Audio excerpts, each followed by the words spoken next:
Meet TNT, a juvenile loggerhead turtle about 10 years old in his temporary home at the Loggerhead Marine Life Center in Juno Beach. Back in April, TNT was accidentally hooked by a fisherman at Lake Worth Pier. The young loggerhead had to have emergency surgery. The x-rays showed that it had a hook, and the hook was buried very, very deep down at the stomach level.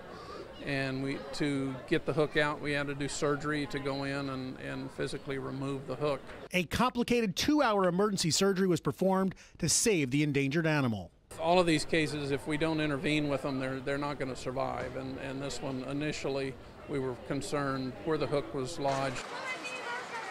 After a successful surgery and 3 months of healing, it was time for TNT to leave his tank and head back to the ocean in front of a big Juno Beach crowd.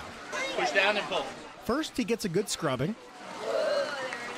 Then it's a lift on the gurney and strapped in for the short trip down to the beach. Loggerhead turtles are an endangered species, and TNT happens to be one of the lucky dozens that is saved by Loggerhead Marine Life Center each year. Everything we've been doing for this turtle since the minute we got the phone call has been aimed at getting to this day.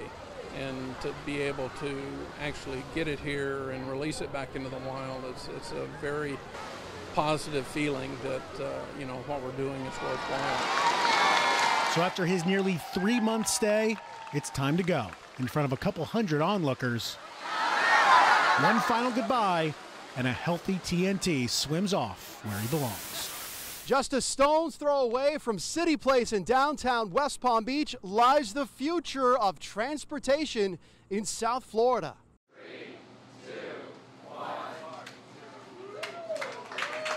Today, All Aboard Florida unveiled plans for a $29 million train station in West Palm Beach. Florida East Coast Industries, the company behind All Aboard, says the express train will connect Orlando to Miami in under 3 hours, with stops along the way in West Palm and Fort Lauderdale. All Aboard Florida is really the country's first privately funded intercity express passenger rail system that'll really be connecting the major population centers here in Florida. By the numbers, it sounds like a sure thing. More than 10,000 jobs created in the state of Florida, a $500 million a year boost to the state economy for the first 5 years, and 3 million less cars out on the roads. How do you make sure people actually ride the thing? Literally, there are hundreds of millions of people that are making the trips today that we're going to be offering with this new alternative mode of transportation. Supporters say taking the train will be faster than driving. On board, Wi-Fi, food and drinks, and luggage accommodations. And if you're sitting in the car waiting for the train to go by, what about those wait times at crossings? All Aboard is promising it'll be less than 60 seconds. We think we change the behavior of people's sort of dependence on the automobile by offering them a better alternative. But it's not just a culture change All Aboard is up against. A local group called Florida Not All Aboard is worried about noise and how long bridges will be down in Martin County. There are some people who are not happy about All Aboard laying tracks through their communities along the Treasure Coast specifically.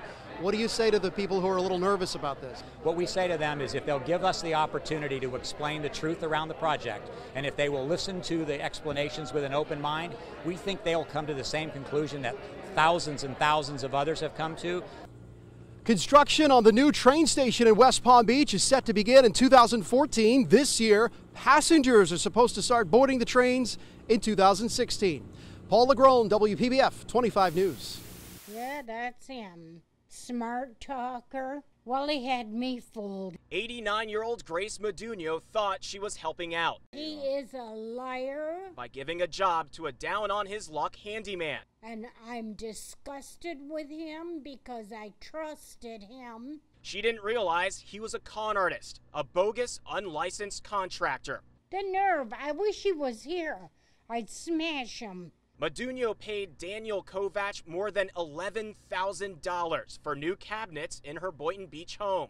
After taking the money, tearing up the kitchen, Kovach disappeared, leaving Modugno high and dry and broke. And I'll bet he didn't even know how to do the kitchen in the first place. Turns out Kovach had a bunch of warrants out for his arrest across South Florida, and he was under investigation by the Department of Insurance Fraud.